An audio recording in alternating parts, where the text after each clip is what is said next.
Bom, então agora eu vou falar sobre a soma de Matsubara e eu vou tentar fazer essa parte da soma de Matsubara de forma bem geral, bem genérica, porque ela aparece em várias circunstâncias e aí eu quero que vocês tenham esse material um pouco à parte, que vocês podem eventualmente aí, durante a vida simplesmente olhar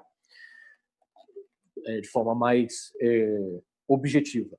Então, olha só, em geral a gente quer resolver uma soma desse tipo, ok? Que é exatamente o que a gente tinha lá no caso. A gente tinha uma soma, logaritmo de beta ao quadrado de ômega n ao quadrado, ômega ao quadrado.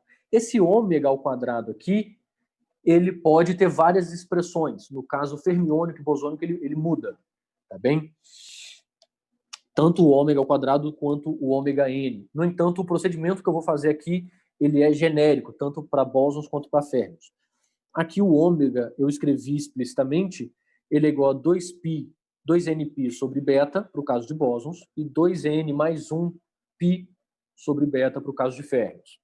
Então, pois bem, sim, claro, no caso em que a gente estava trabalhando lá para o campo escalar, ainda tinha uma integral, tinha aqui uma integral de d3k sobre 2π ao cubo.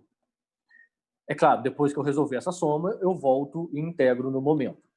Mas bem, o primeiro passo é esse logaritmo, ele pode ser reescrito, eu repito a soma, e o logaritmo ele pode ser reescrito como sendo integral de 0 a beta 2 ômega 2 numa variável x ao quadrado. Repara que aqui é integral dx2, não é, tudo bem, é integral na variável x quadrada. Mais ainda esse termo que independe da temperatura. Repara que eu tenho beta ao quadrado multiplicando ômega ao quadrado. Se eu tenho beta vezes ômega, esse termo ele independe de beta.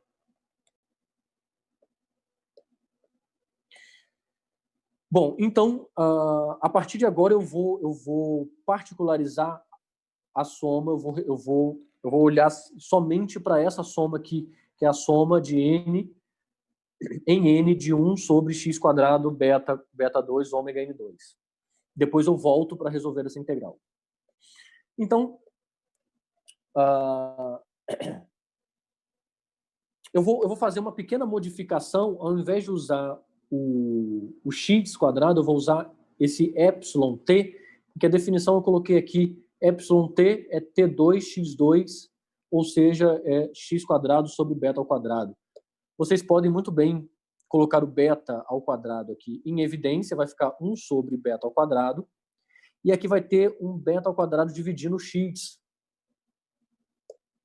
E aí eu defino o meu epsilon 2. Vocês podem falar que aqui eu deveria ter 1 sobre beta ao quadrado. Eu coloquei só 1 sobre beta, é claro que depois eu posso simplesmente multiplicar o resultado final por 1 sobre beta de novo, mas eu coloquei 1 sobre beta porque essa expressão exata aqui, ela aparece repetidas vezes em teoria de campos da temperatura finita. Vocês inúmeras vezes vão se deparar com 1 sobre beta soma de uma expressão desse tipo. Então, vou resolver assim para que vocês consigam identificar de forma fácil em qualquer circunstância. Então, pois bem, eu vou utilizar o método de soma de Matsubara, ele se baseia no teorema dos resíduos, em que eu digo o seguinte, o teorema de resíduos diz o seguinte, no espaço de variáveis complexas, uma integral num circuito fechado é igual à soma de todos os resíduos, do resíduo dessa função calculada em todos os polos dessa função. É claro, você tem que analisar se são polos simples, se os polos são removíveis ou não, existe uma análise mais detalhada. Para o nosso caso aqui, os polos são simples e a gente pode tratar eles de forma direta, ok? Pois bem, então o resíduo ele pode ser escrito, se eu conseguir, se por acaso eu puder escrever essa minha função f, que está sendo integrada, como a razão de duas outras funções, o resíduo, é claro, essas funções aqui, elas são diferenciáveis e tal, elas devem obedecer a algumas condições rigorosas para para aplicar o teorema de resíduos, o resíduo da minha função f ele é dado pela razão de φ sobre a primeira derivada de psi com relação ao parâmetro imaginário z. Esse n, ele conta os polos, tudo bem?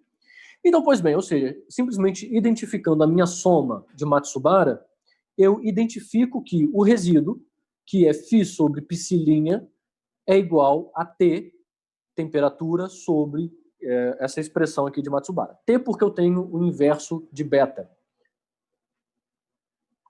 Tudo bem? Aí eu faço o seguinte, eu faço uma mudança de variável, eu faço uma continuação analítica em que eu troco ômega n por um parâmetro Zn imaginário, de forma que eu vou precisar acrescentar esse sinal de menos e um menos relativo entre esses dois termos. Alguma dúvida? Essa aqui é uma continuação analítica. Em resumo, eu posso dizer que eu estou passando de novo do euclidiano para o Minkowski. Grosseiramente, é isso que eu estou fazendo. Por isso que eu vou sair de uma soma para uma integral. Essa é a continuação analítica que eu estou fazendo. Bom, aqui eu escrevi explicitamente de que eu faço uma continuação analítica em que eu retorno para o Minkowski, mas isso não tem influência física, até porque depois, no final das contas, eu retorno para o euclidiano de novo. Afinal de contas, temperatura finita é feita no euclidiano. Então, para o caso bosônico e o fermiônico, eles se distinguem ligeiramente, e eu vou dizer o ponto em que eles distinguem, e a partir daí eu vou fazer tudo para o bosônico. E no fermiônico, o processo é semelhante, somente fazendo trocas específicas de sinal. Então, pois bem, no caso bosônico, a minha função φ ela é dada por aquela expressão de Matsubara, menos 1 sobre z ao quadrado menos epsilon-t ao quadrado, multiplicado por essa expressão exponencial aqui. E é uma expressão exponencial específica porque o meu psi vai ser dado também por uma expressão exponencial bem semelhante, só que trocando sinal mais pelo sinal menos. No caso fermiônico, eu troco tudo bem? Eu deixei em vermelho, que aí você troca onde está mais, você coloca menos, e aí você obtém o resultado fermiônico. É exponencial de menos... Eu não sei, para vocês está muito pequena a imagem? Vocês querem que eu dê zoom? Bom, se ficar em silêncio, eu vou continuar do jeito que está. Então, exponencial de beta z sobre 2. Quando eu coloco esse sobre 2 aqui, eu preciso colocar esse fator meio, de forma que a minha função f vai ser o fator de Matsubara multiplicado por meio cotangente hiperbólico de beta z sobre 2. Vocês podem verificar no Wikipedia, por exemplo, que esses fatores aqui, a divisão desses fatores, vai fornecer exatamente o cotangente hiperbólico de beta z sobre 2. E eu posso rearranjar, fazer uma manipulação bem pequenininha desse cotangente hiperbólico e reescrever ele dessa forma aqui, o cotangente hiperbólico. Esse fator aqui, cotangente hiperbólico, é conhecido como fator de Bose. E trocando os sinais mais e o sinal menos, eu obtenho o fator de Fermi. Então, a partir daqui eu vou fazer tudo para o bosônico, e o fermiônico eu vou indicar aonde troca o sinal. No final das contas, tudo bem? Na expressão final eu digo qual é a modificação para o caso fermiônico. Então vamos lá. Seguindo no caso bosônico, reparem que esse fator que eu estou chamando de fator de Matsubara, ele é o resíduo de f de z. Isso eu mostrei. Encontrando o resíduo de f de z, eu obtenho essa expressão aqui, que é a soma de Matsubara. Ou seja, isso significa que os polos de f de z que eu estou procurando, eles são devidos ao cotangente, à função ao cotangente hiperbólico, e não ao fator de Matsubara. Sendo assim, eu preciso olhar somente para a cotangente hiperbólica e procurar quais são os polos. No caso aqui, como eu estou tratando de um cotangente hiperbólico, de um parâmetro imaginário, os polos dessa função eles estão no eixo imaginário de Z e eles são específicos, eles possuem saltos discretos porque eu estou fazendo uma soma discreta de números inteiros. Entende? Então, eu sei contar, sei quais são exatamente os polos dessa função cotangente hiperbólica. E como eu estou fazendo uma integral, como originalmente eu estou somando em todos os números inteiros de menos infinito a mais infinito, no caso aqui agora, depois de fazer a continuação analítica, eu estou fazendo uma integral no eixo imaginário. É claro que eu tenho que transpassar os polos, né? Eu tenho que rodear os polos, isso significa que eu faço uma integral nesse caminho subindo e uma integral descendo. Então, eu tenho duas integrais. Isso significa que eu tenho essa integral subindo e essa integral descendo. Para poder circular, para poder evitar os polos. Essas integrais aqui, no desenho está óbvio, né, de que eu tive que tomar um deslocamento real, e aqui está escrito que a integral ela é deslocada no eixo real.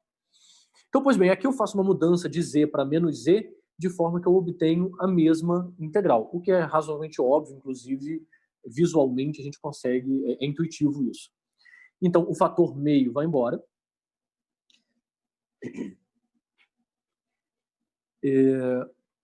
E aí eu fico, no final das contas, a minha integral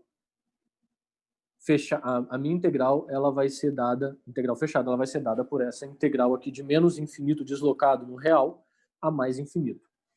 Tudo bem, eu posso agora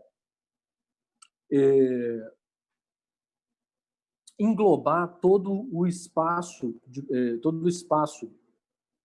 do parâmetro z, que é um parâmetro imaginário, fazendo uma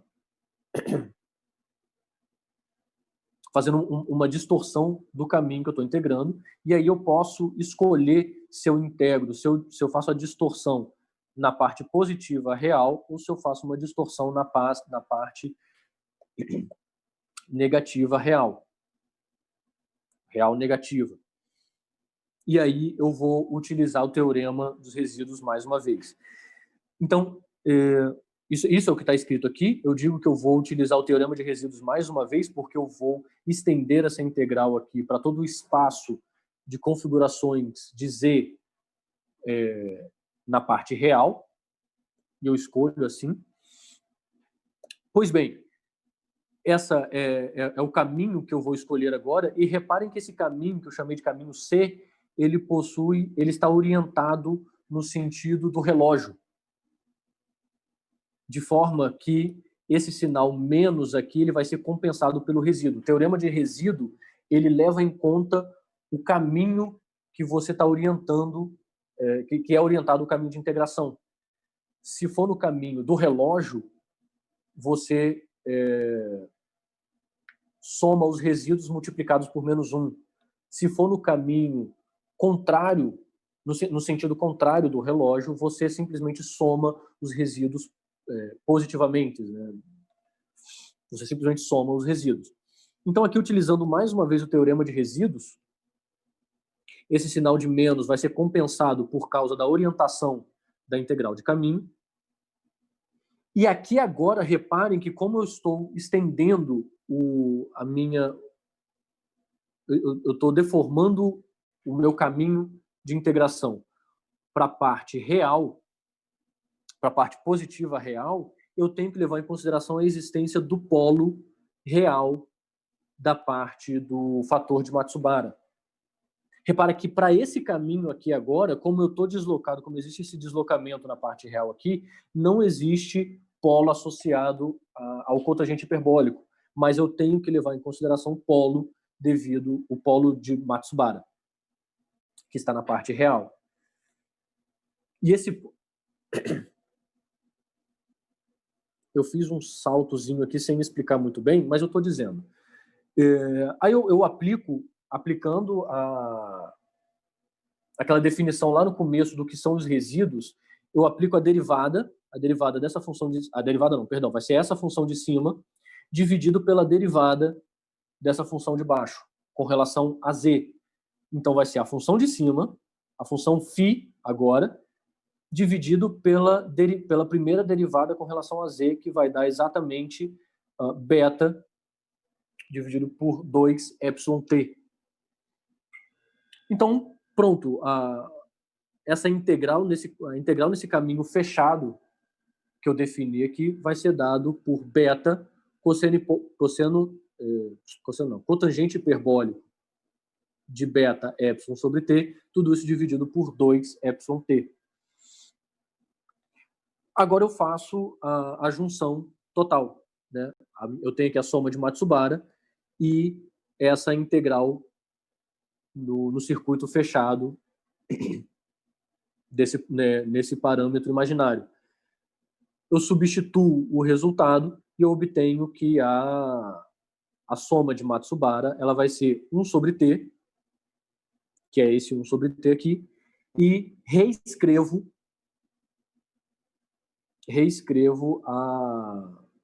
o cotangente hiperbólico dessa forma aqui.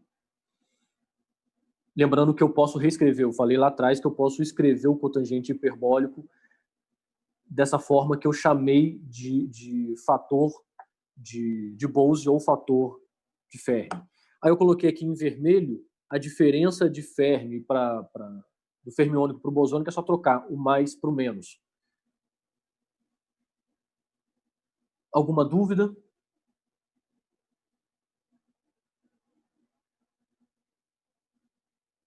É razoavelmente simples, ele é dividido em duas partes. Eu aplico a teorema de resíduos uma vez, que é para poder lidar com os polos existentes do cotangente hiperbólico, que são esses polos aqui no eixo imaginário, e eu aplico novamente o teorema de resíduos para lidar com os polos devido ao fator de Matsubara.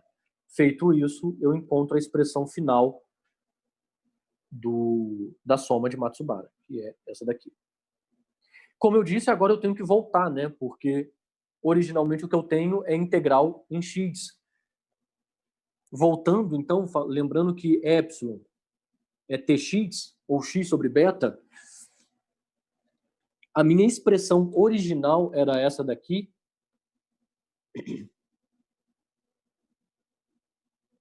Eu posso reescrever essa expressão como sendo 1 sobre x, que multiplica meio, mais 1 sobre epsilon de x, menos 1. É claro que vocês, assim, imediatamente alguém pode ficar confuso se eu fiz certo, e é claro, vocês podem ou devem conferir, se tiver algum problema, me avisem. E agora, depois disso, eu tenho que fazer a integral, porque eu tenho o logaritmo, né? Lembrando que é a soma do logaritmo, e o logaritmo eu escrevi como sendo essa integral em x quadrado. Efetuando a integral em x quadrado, só vai ter um pequeno detalhezinho aqui, tá? Eu reescrevi esse fator aqui dessa segunda forma aqui, eu só colocar o epsilon de x em evidência, isso facilita também na integral, faz uma mudança de variável aqui para poder integrar. E o resultado final é exatamente esse daqui. O logaritmo, lembra que eu tinha aqui ln deixa eu lembrar, era ln de beta quadrado, ômega n ao quadrado, mais ômega ao quadrado. Ele vai ser igual a essa expressão aqui.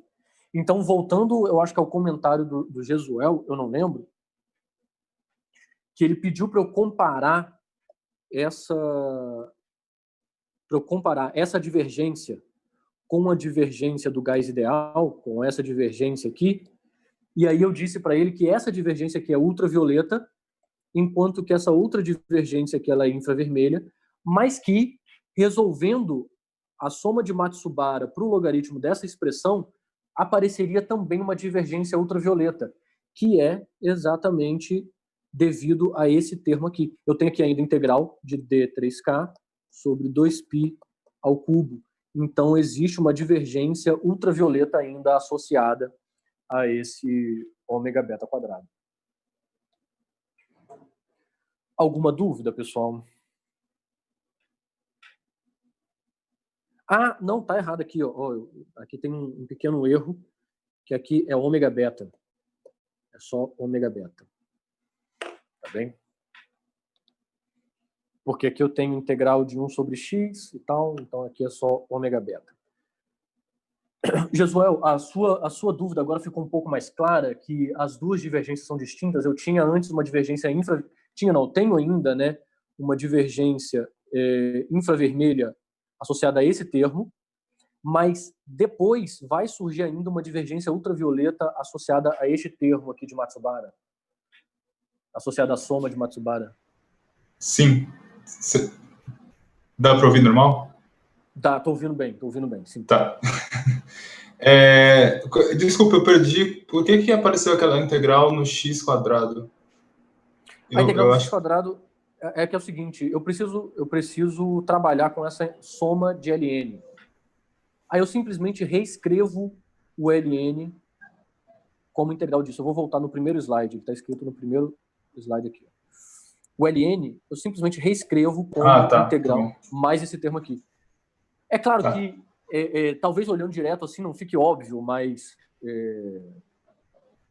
eu tenho integral em x quadrado de 1 sobre alguma coisa ao quadrado aqui, isso aqui vai dar ln. Tá bom. Tá bom? E dá exatamente o logaritmo dessa expressão aí. Mas tudo bem? Então,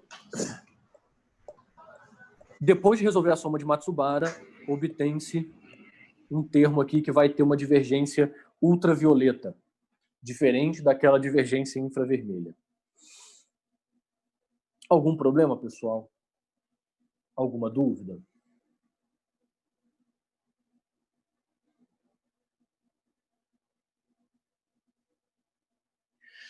Pessoal, não tendo dúvidas,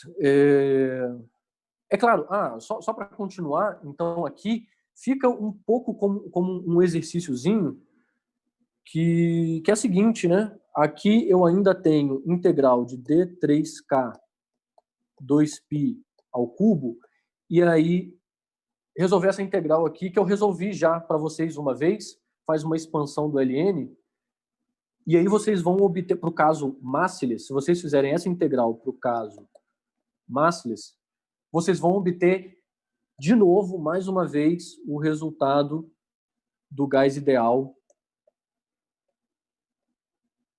esse resultado aqui, da pressão, que é a quarta. Lembrando que eu obtive esse resultado aqui resolvendo essa integral aqui, ó, integral de d3k de logaritmo desse fator de Bose, que é exatamente o mesmo fator que está aqui. Então fica como exercíciozinho. Aqui a gente mostra que o caso do campo escalar bosônico sem interação, em que a gente jogou fora o potencial do campo escalar, fica só o termo dinâmico mais o termo massivo. No caso massless, sem massa, a gente recupera o que foi obtido no formalismo de segunda quantização. Então, estamos vendo aqui que os dois formalismo de integral funcional, integral de caminho e segunda quantização, não são equivalentes, mas são alternativas. Tudo bem? São métodos que você pode aplicar ao mesmo sistema. Alguma dúvida? Pessoal, não tendo dúvida, eu vou pausar aqui a gravação